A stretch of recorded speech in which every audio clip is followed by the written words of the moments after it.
have been really supportive and really, really lovely and encouraging.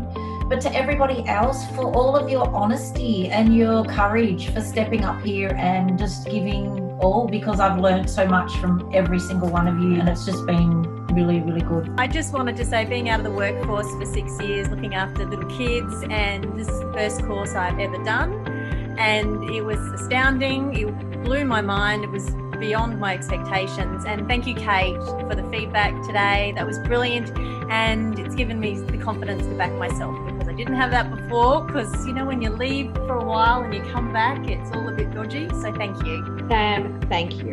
Thank you. Thank you. That has been absolutely awesome. I've learned a hell of a lot today, and I really feel like we're all improving. So thank you so much. It's been really awesome. I wish everyone all the best on the course. I think it was a wonderful course. And Sam, you've created an amazing business, but I also want to congratulate the people you've got working underneath you, because it wouldn't be that great if you didn't have all this wonderful resource. And I congratulate them for supporting you. It's excellent. I'd actually just like to thank Sam and the team so much for everything you've done, but I'd really like to thank everybody else. I have learnt so much from all of you. It's just been so exhilarating. I'm so excited for each and every one of you, because it's just the growth in such a short space of time has been phenomenal. So thank you all very, very much. So I want to say, look, I've forever been doing courses and programs. I've probably spent over $350,000 in my life. This was worth every cent. I'm very, very impressed with the level of knowledge of the coaches. And they just kept offering gold nugget after gold nugget. Definitely was worth every minute as well. So thanks. Hi guys, I just wanted to say my work relies on face-to-face workshops, speaking at conferences around the world. So investing in this course is really about looking to the future. So it's really an investment in the long term. It's been a really, really professionally put together course. So commendations all round to all of you.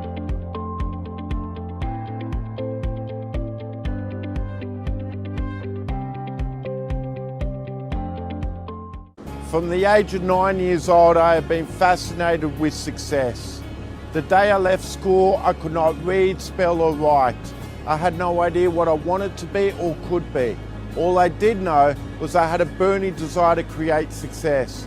I just didn't know where to start or how to achieve it. My only option was to get a job at McDonald's. For 18 years, my desired success mission was to own my own McDonald's stores.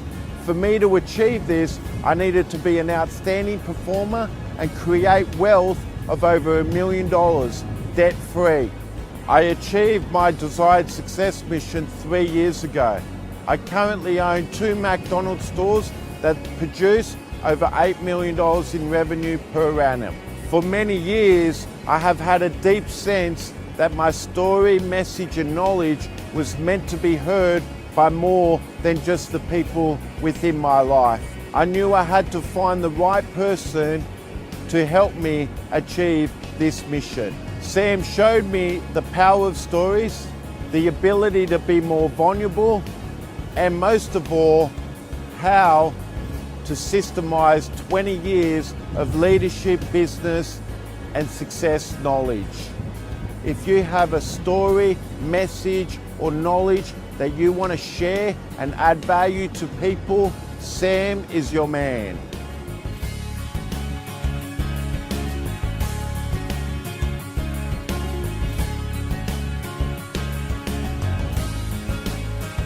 Hey guys, Sam Cawthorne here, CEO and founder of Speakers TV. Lean in where you can, give us any level of feedback, and we are really excited about your success. And don't forget, the best is yet to come.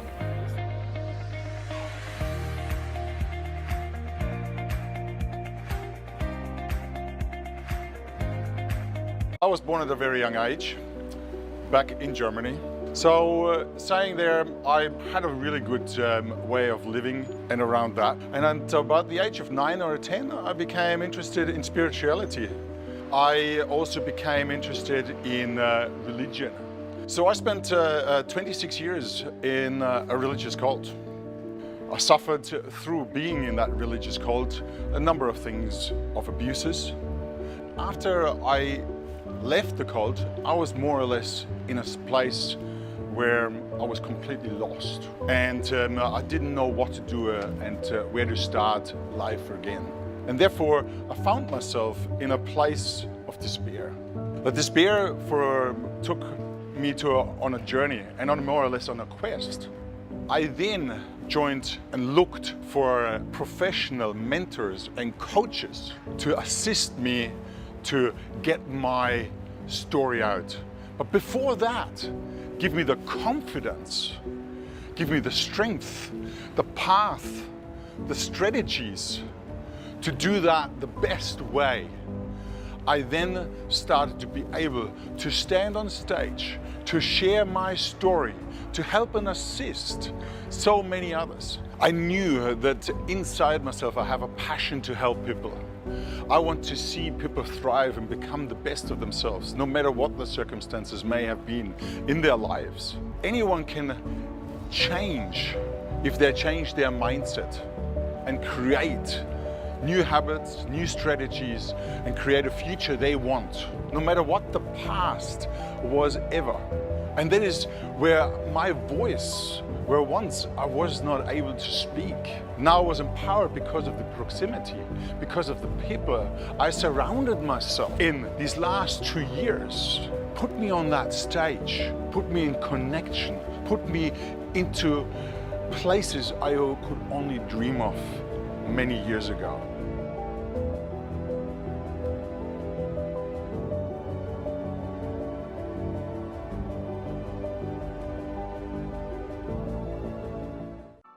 Welcome to Speakers TV, and I'm super excited because on today's Friday episode, we have brought together some of the best speakers in the world. And not only that, if you're really struggling in your life, or maybe you're ready for a transition, or maybe you want to story, or maybe you want to learn tangible takeaways to get on stage on 10X, or alternatively learn how to write a best-selling book, then you've tuned into the right episode, because we've put together some of the best speakers in the world to really help and coach you all throughout this episode. So please lean in where you can, and I know that for your life the best is yet to come.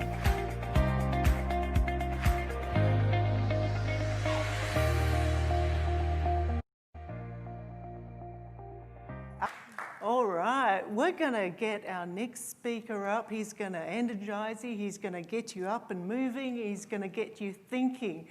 You'll be familiar with our next speaker. He is quite he's a regular trainer and master facilitator at Speakers Institute.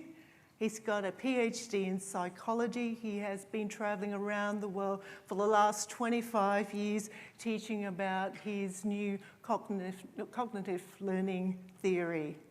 He has changed the lives of tens of thousands of educators and professionals around his radical thinking of the way we can teach, educate, and be facilitators. So with that, please welcome to the stage Dr. Rich Allen. Afternoon. Raise your hand if you're live, awake, and ready to rock and roll. Okay, raise your hand. You're mostly lying about that. Just a little bit. Just double checking. It's the afternoon. Actually, I do recognize some faces. So raise your hand if you have done one of the sessions that I have done. Lots of people in here I've recognized. Have not yet done one of my sessions. And just don't give a damn, want to get on with it. Just double checking. Folks, if you've not yet met me before, my name is Rich Allen, and one of the things that people who have worked with me before know is I like to get people involved. So, to begin, the conversation today is going to be, well, your topic was the future, so I put, let's make it the topic of the future of, dun, dun, dun, dun. Seemed fairly appropriate for this particular group. Here's the good news. The good news, honestly, is to me, is I think speaking right now is shifting. And the even better news is, if you hear some of the thoughts that come up in the next few minutes while I'm up here, honestly, I think you could be on the cutting edge of being a speaker. So rather than just tell you about them, I'd like to show them to you. Please stand up. Oh, let's do music with it too, why not? Yeah, come on.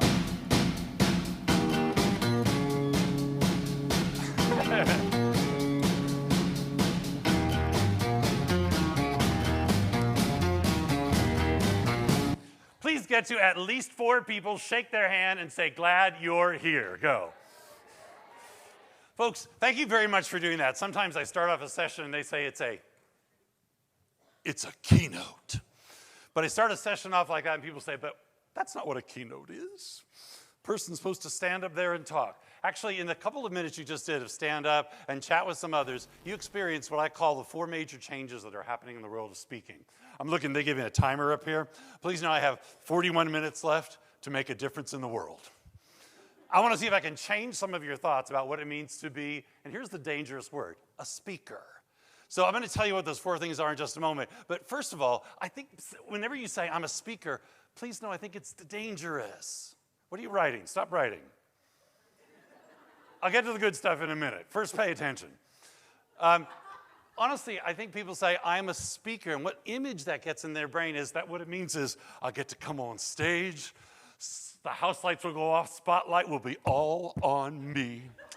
It's just awesome. And it's the word that sets us up that way. But here's what I actually think. The changes that are coming is it's shifting from being about the speaker to being about the audience.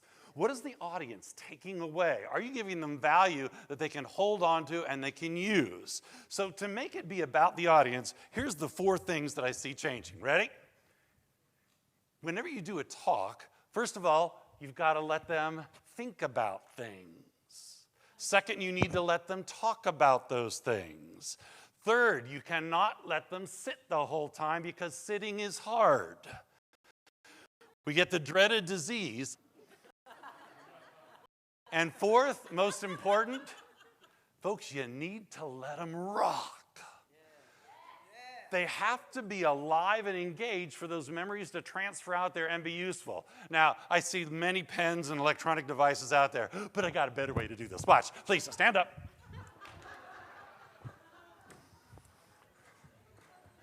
Quick, stand up, hurry, hurry, hurry. It's almost 5 o'clock, hurry.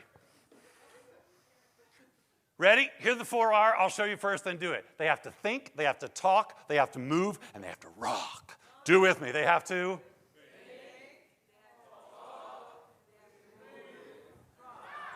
Good. I'm going to put on the music. When I say go, you have to do that with at least 3 people right in their face. Do those actions, say those words. Go. Need to know that you know them. Ready? Please do the actions and say the words with me. We got to. I was messing with you. Ready? From the top.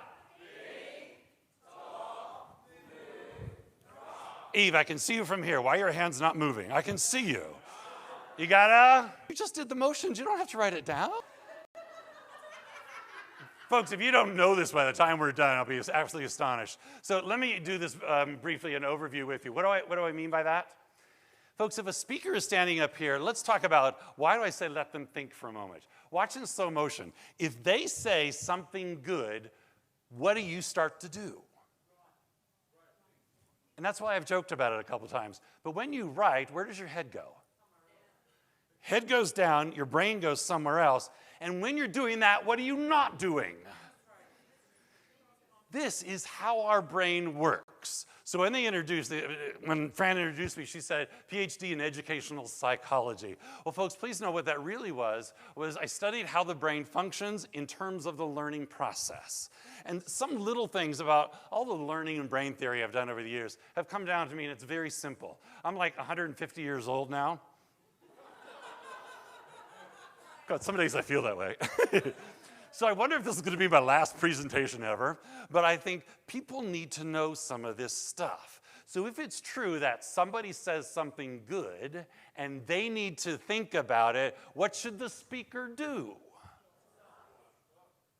Because one of 2 things is going to happen.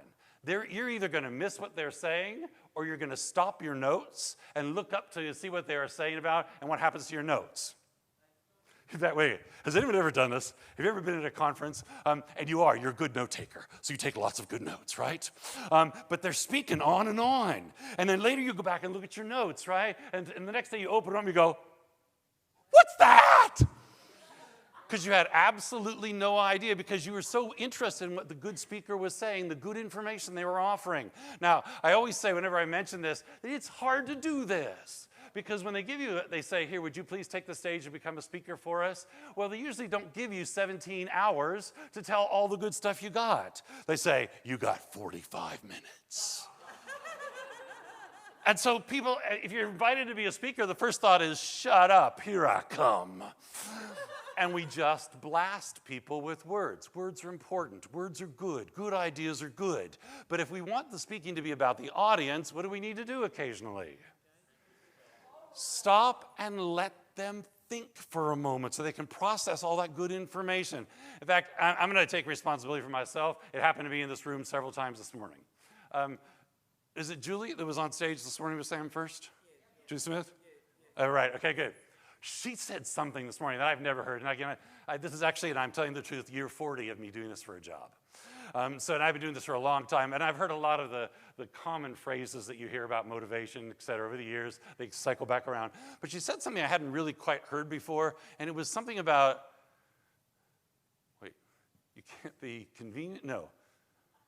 Confident. Confidence, that was it, right? Yeah, confidence, not, or be certainly not confident, something like that. Anyway. So watch, this is just me. This is what happened. So she said, I said, I've never heard that before. I like that idea. So I pulled out my iPhone, and I'm opening up a page. And by the time I got a page ready to write it down, I'm thinking, it was confidence, not convenience. No, not confidence, connections. No, what the hell did she say? You know? And I'm trying, because by then 30 seconds had passed, the moment had passed, and she went on to other really good things to say. So in this moment, what happens is I lose all that information. So folks, if you are becoming a speaker and you want to get your information out to people, you organize your plan so carefully. Please add this word to everything you do. Pause.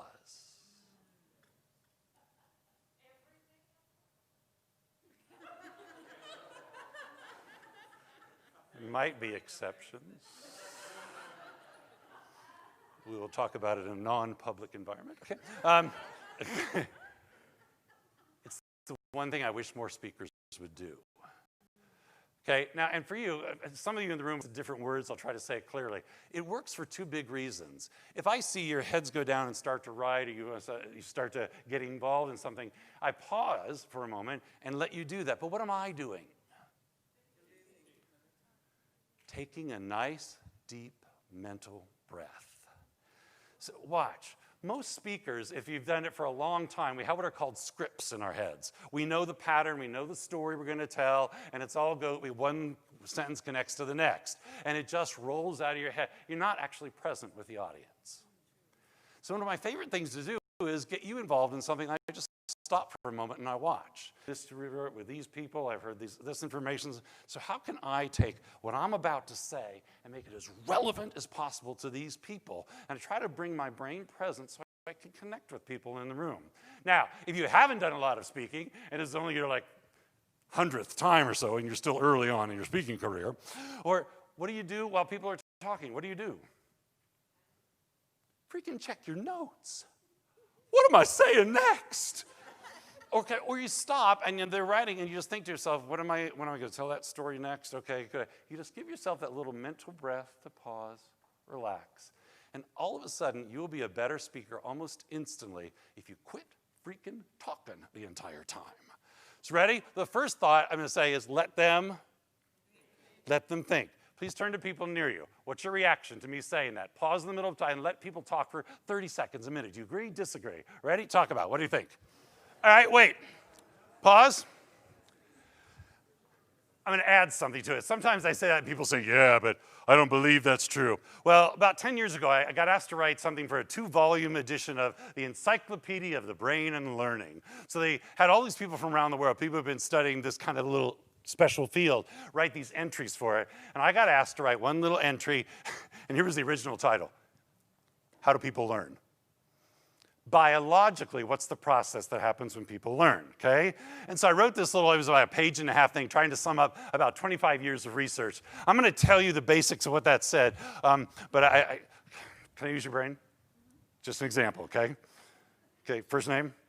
Sharon. I know that, but they don't know that. Okay, so ready? Sharon, watch. If you want people to learn out of your session and you say something good, why am I suggesting that you pause? Watch what happens biologically. Imagine this afternoon, I say something, Sharon wants to remember it. That probably won't happen, but if it did,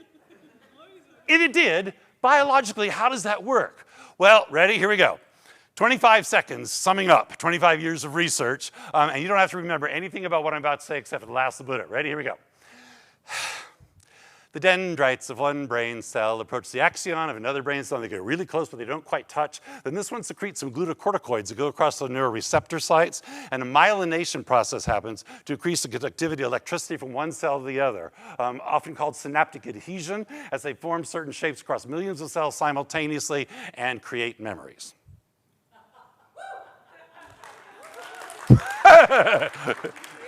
No one's ever clapped before. Most people have gone, all right, that's weird.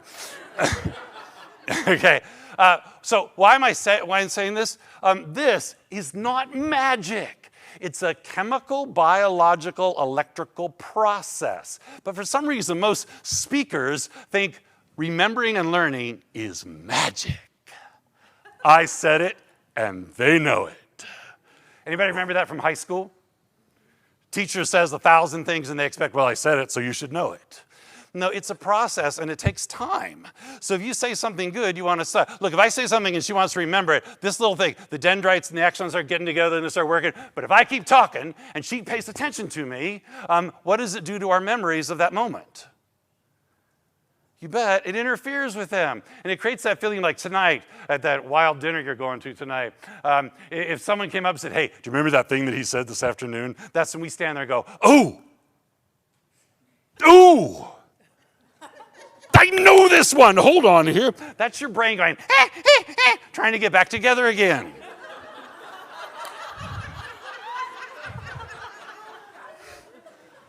Have you ever felt that way?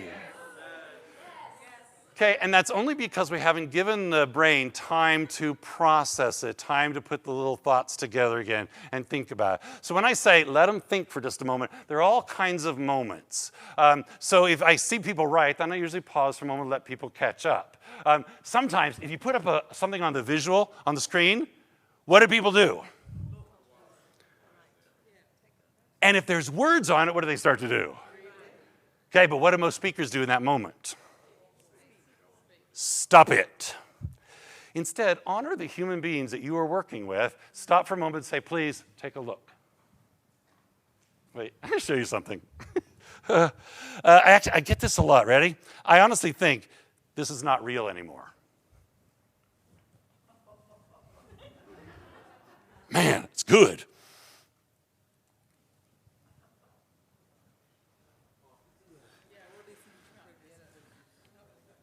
I work with a number of speaking groups, all right, and they say, yeah, make sure your slides are readable. Then I go to a conference. I was just at a project management conference in Auckland about 3 months ago. Slides like this were all over the place.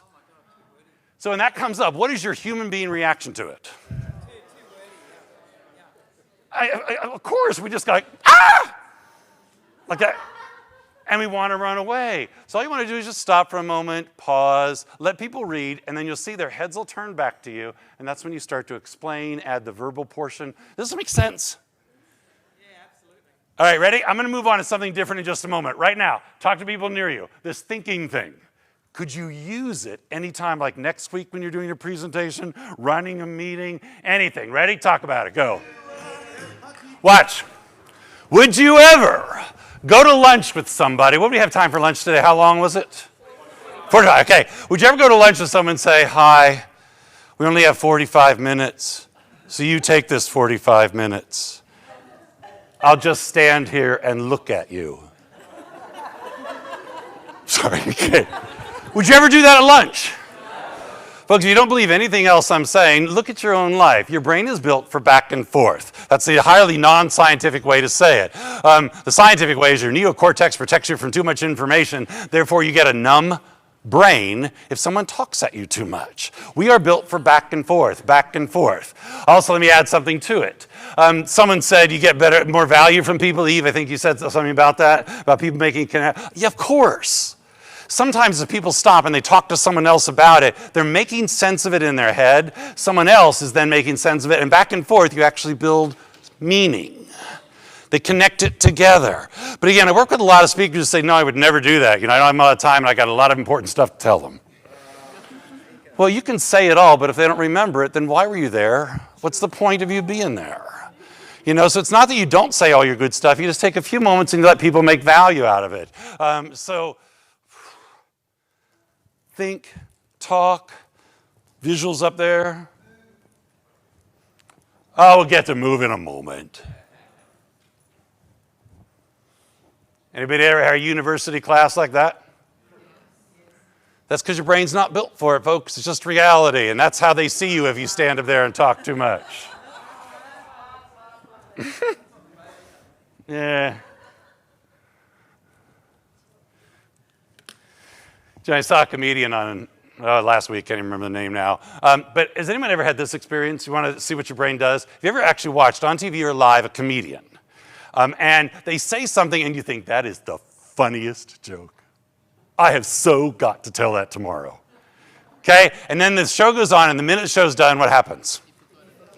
Because your brain is not built for magic memories. Your brain needs time to process it. If I've ever seen one of those and I wanted to steal a comedian's joke for one of my presentations, I stopped the presentation. Well, not if they're live on the stage. But I literally will stop, or if I really truly want to remember and it's a live session, I literally will put my head down, not look and listen, and I'll write it down, because memory is not magic. It has to have some way to connect, and talking is it. Anybody going to Michael Grinder's presentation next week? I know Michael's coming to the conference tomorrow. No, you are. Folks, if you've not heard of Michael Grinder or seen one of his things, I'd really recommend you get a chance to do it. I've known Michael for almost 30 years now, been a good friend. One of my favorite memories of Michael, I hadn't seen him for a while, so now we're about 3 years ago. He flew into Sydney, where I currently live, and I have stepdaughters now, and they've never met him before, okay? But they came in town, and he came to dinner at our house. And he was saying, here's what I talk about, nonverbals, you know. By the way, my daughters liked him so much, they officially adopted him as their grandfather. They literally did. They were so excited because they don't actually have a grandfather in their lives. So they said, we want you to be our grandfather. So after he left, they made up this huge certificate. They got it printed out, framed it, and sent it to him in the U.S. So I think we're going to dinner next Wednesday with one of the daughters. The other one's like up in Armadale right now. Oh, there you go. I was going to say that. Armadale is close to here, isn't it? Somewhere? Like 3 hours away? No, to here, where we are now. It's like 3 hours away, 2 hours away. It's a long walk. Okay, good. Sorry, my youngest is now at university. And what we're talking about right now is so relevant for the following reason. Here I am standing on stage saying, please pause. You know, please let people talk about it. But how you do it matters. You can't hear homilies, little cute things that people say on stage, and just immediately put them into action in life. It has to have elegance to it. You have to figure out how to make it work for you. So the reason I was mentioning Pippa as her name, this is orientation week at UNE, where she's going to school now, okay? So she's 18 years old, she's a freshman, and during orientation yesterday, they had a speaker. And the speaker said, this is your moment in life, guys. You're 18. Whatever you want, dream it, do it. Just reach out and do it. Well, last night she was at the pub with some friends. And a guy leaned over and tried to kiss her. And he said, well, he said, whatever you want, and you look really cute, so I wanted to kiss you. Okay, she has a boyfriend. She was not very pleased about this particular interaction. He misinterpreted what was being said. It has to be done with elegance. You have to know what you're doing and what you're getting into. So why am I saying that? If you're like a speaker, becoming one, and you say, good, I'm gonna let people talk. That's what Rich said. All right, well, be careful. Vary it. Find the right time to let people talk. Find the right question to ask people. Sometimes you make it open. You say, just talk about your reaction like I did when I started my session today. Other times you make it more specific. Name at least 2 reasons why. Discuss with people near you. But it's up to you to find out the elegance, how it fits in there. By the way, can I give you one more example of elegance in talking? This works for me every time. Is he still here, the guy who spoke before me? No. Because he said the funniest thing right before the Q&A. You know, there's questions, and you guys went. And then he talked about that moment that came up before, right? Folks, when I've done Q&A over the years, the only way I've really seen it work really successfully is the first thing you do is have people talk. So in that moment, if we'd said, please have everybody chat with each other right now. Do you have any questions, thoughts you might want to offer him right now? And give us 60 seconds. That's exciting. Cool. 60 seconds to talk to each other. Was that you? Okay, it always happens, right? Yeah, okay. What people do then is they actually articulate the ideas in their mind. If a speaker is good, you're doing what's called intaking information, listening, pulling it in, you're not ready to talk. That's why I call it the stunned mullet moment in here. It had nothing to do with anybody up here or you guys. Your brains are just turning to become verbal output machines. But how do you make it easier on the speaker and the audience? You say, please take 30 seconds, 60 seconds, talk to each other near you. Do you have any comments and thoughts? At the end of that 60 seconds, usually I put on music because during that time people first go, oh, well, oh yeah, maybe we could ask him about, and all of a sudden the words start to flow in our brain. This is the human process. We talk better first sideways before we talk in a public setting in some way. So ready? We're shifting gears in about 60 seconds. Capture what we've just said. When I say go, talk to people near you. Letting people talk. Can you use it sometime in the near future? Go. Let me complete that with an image for you. About 6 years ago, I was doing a presentation. This is in Nashville, Tennessee. There were 2,000 teachers there. Part of my job is I work with teachers in the classroom. And I was supposed to talk to them all day from 8 to 4. But about 5 minutes till 8, the head guy for this entire area said, hey, Rich, can I have the first 5 minutes? Well, if you're a guest, of course, all you say is yes. Okay. And so he got on stage. That was him on stage. At 8:05, I was not introduced. At 8:15, I was not introduced. Now, I'm not lying when I say this. Just before 9:30, he stopped and said, here's Rich. So for almost that entire time, he stood on stage and just talked. And now, he's their boss, so of course they don't want to get in trouble, so they're vaguely trying to pay attention. Well, here's what happened. When I finally turned it over to me, the first thing I did was I gave him a break, and then I talked to him during the break, and I said, do you realize that's a long time for people to listen to you? Maybe you should just stop for a moment and let them talk about some of the stuff you're saying. Funny thing was, he's 68 years old, and he said, talking to each other. That's a good idea. I never thought of it before. And I'm thinking, dude, you're 68. How can you be in charge of all these teachers who are working with all these kids out there and not think it's a good idea to have kids talk to each other a little bit? Anyway, what happened was we came back. And the first thing he did is he got on stage and he apologized. The audience gave him a hand. And he said, at next year's conference, I will speak much less, standing ovation. But the comment that I often make is if you don't let people talk, people misbehave. They get frustrated, especially kids. They get frustrated. They start to just act out, talk out, right? And so I said that later today. Everybody thought it was funny. Okay. But at 4 o'clock, I'm packing up. A lady comes up to me and says, hey, Rich, remember you said if you don't let them talk, they misbehave? Well, while he was talking, I misbehaved. And so what you're about to see, you have to watch it happens really fast. She was really grumpy that he was talking for so long. This was her way of expressing her grumpiness. He's doing his thing.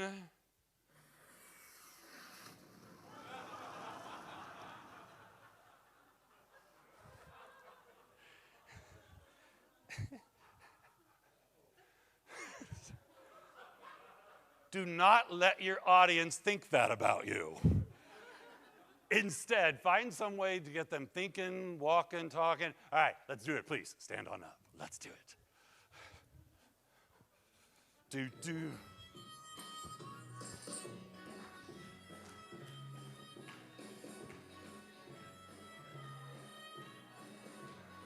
And in 10 seconds, when I say go, find a pair or a trio, if possible. People you've not talked to a lot so far, by the way, it's okay to walk to find that 3 or 4. Ready? Find them. Go. Can you imagine if I had said, please find a pair or a trio? Make them into a statue. But in the background, would it have felt different if in the background I played something like...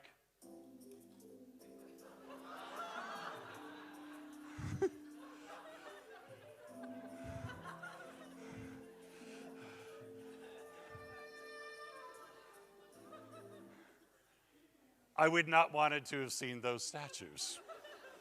Not in public. So if you look at what I'm saying about these four things, notice that they work together. Meaning, if you let them think and pause for just a moment, if you let them talk, please put on some music. If you have them stand up and do something, put on some music in the background. It supports the energy. It brings a little bit of life into that particular moment.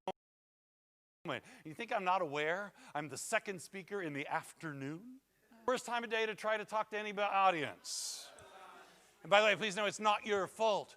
To digest food we've eaten, blood goes down there and a chemical process happens. That means blood's not left to take oxygen to your... So if you speak after lunch, you've got to move them around a bit if you hope they're going to remember what's happening. All right, so folks, I got permission to do one last very brief thing with you. Ladies at this table, stand up. That wasn't a question. Stand up. Come here. Come. Okay, quickly get two handfuls. Dun, dun, dun, dun, dun.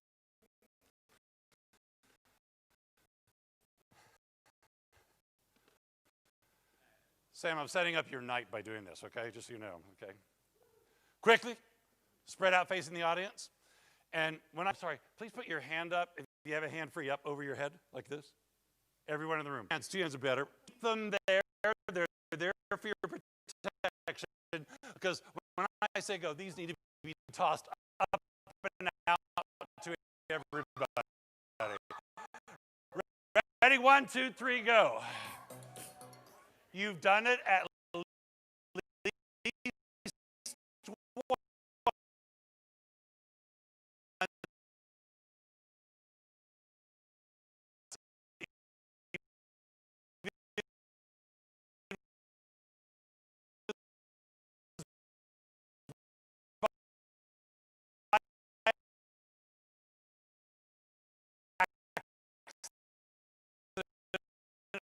Hold your cord up. About how explain to you how it's done. Let's see if we can figure it out. The easiest way to explain it is go back to the beginning. Turn around so you can follow. Turn your palms so they're facing. Be on stage. Okay. Now put the rear in. Okay, now pause, shake it off to make sure you got that. Palms towards you. Right away. Bring together, right thumb on the cork. Ring finger reaches over and grabs the other end. Stay there now and listen. The other thumb has to choose an end of that other, and that's inside. The other ring finger comes down, down, down, and that's when they should be in the right position. That'll help 5 more people. Please now, try to help each other. 30 seconds, go. Good, pause there. Please give him a hand for doing that.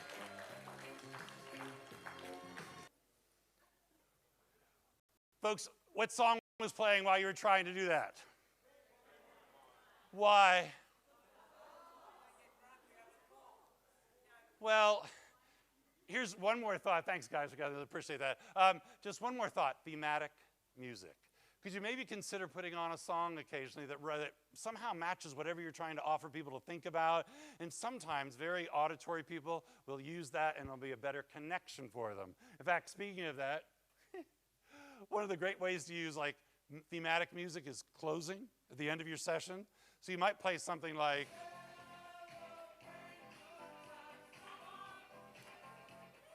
if you want to have a little fun, maybe you could say,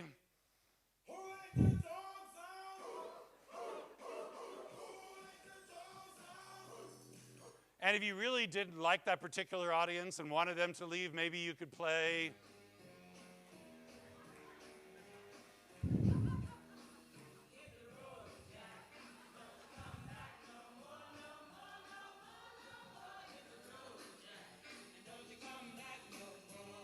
Thanks. Folks, I'm going to end with a thought for you. Thank you for playing along. Sometimes I get on stage and people think, oh my God, what planet have we landed on? But I honestly have some different beliefs about how speaking should happen. It is about the person on stage, but it's also very much, if not more, about the audience that you're talking to. So Steven Spielberg once said, in a very famous quote, he said, "The most important 5 minutes of any movie are the time between when it ends and the audience reaches their car. That walk to the car is when they decide whether they liked or didn't like the movie." And I say, in our world of presenting and speaking, the same thing is true. When you finish for that first 3, 4, 5 minutes, what is the audience going to say about what you did? Were they fully engaged? Will they take away some good stuff? Or was it all good and they just got overwhelmed by all that great information? We don't want that. We want them to know what they're thinking about, make connections to their world in some way. And that's what these strategies are all about. So ready? Do it with me one last time. What are they?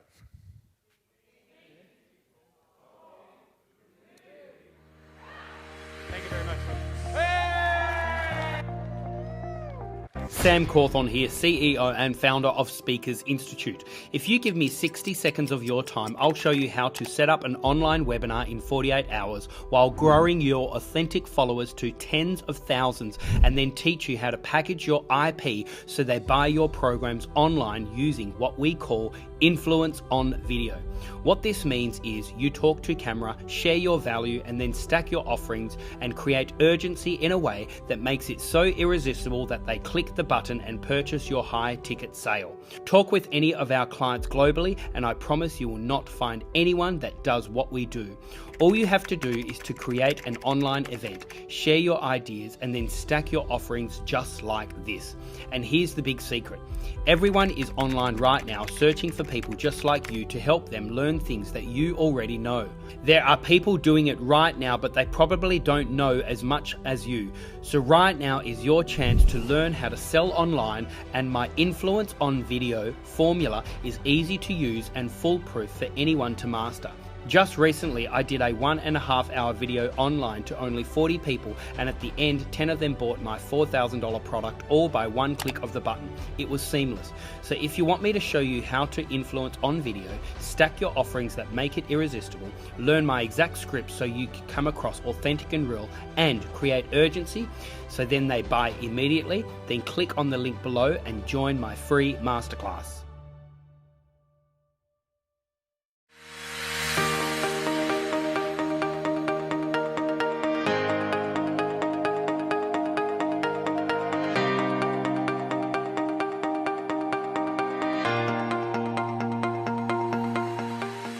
To firstly acknowledge you, Sam. Thank you so much for instituting the Speakers Institute, and all of the lovely people who've attended today. I think they've done an absolutely wonderful job. I think all of their stories are worthy of stage presence. I think you'll all go very far. I just wanted to say, being out of the workforce for 6 years, looking after little kids, and this is the first course I've ever done. And it was astounding. It blew my mind. It was beyond my expectations. And thank you, Kate, for the feedback today. That was brilliant. And it's given me the confidence to back myself, because I didn't have that before. Because, you know, when you leave for a while and you come back, it's all a bit dodgy. So thank you.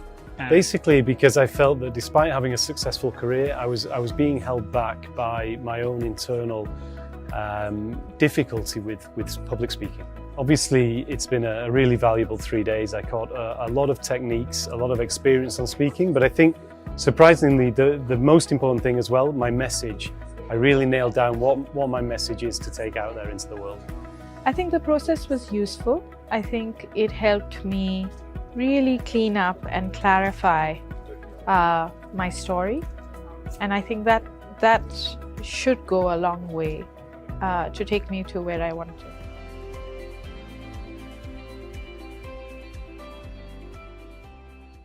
Do you remember your parents loving you to the core no matter how you were?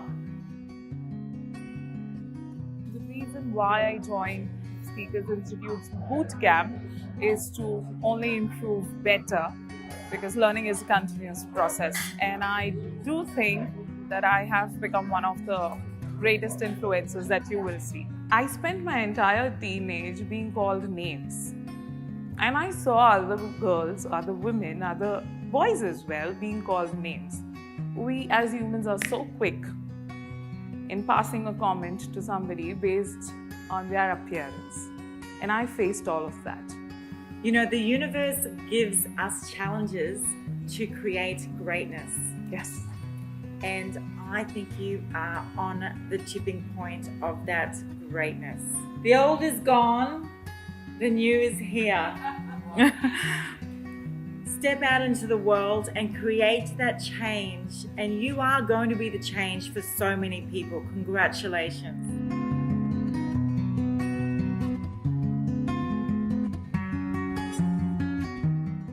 This is the Celebrity Authority Show. Please welcome your host, Sam Cawthorne! Hey, welcome to the studio. Hey guys, I'm super excited about today's interview with Nate Anema. Nate, thank you so much for joining us from Western Australia, straight through here in Sydney. Thanks for coming. Blessed to be a blessing. Thank you for having me, Sam. Nate, you really are an expert and a coach when it does come to all forms of sales and marketing, particularly online. Tell us why, clever sales and marketing techniques are really needed, particularly in the online world, for the new business owners that are coming through.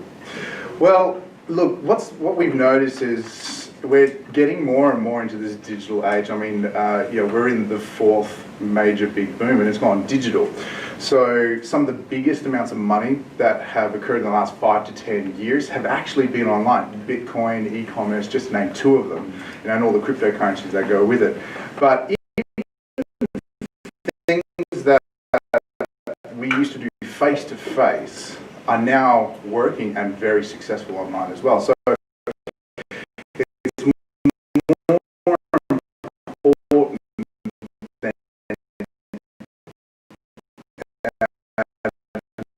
now more than ever to actually make sure that what we're delivering works on all platforms, not only face-to-face, but in that digital age. I mean, we're flicking through on Facebook all the time, on all the other social media platforms.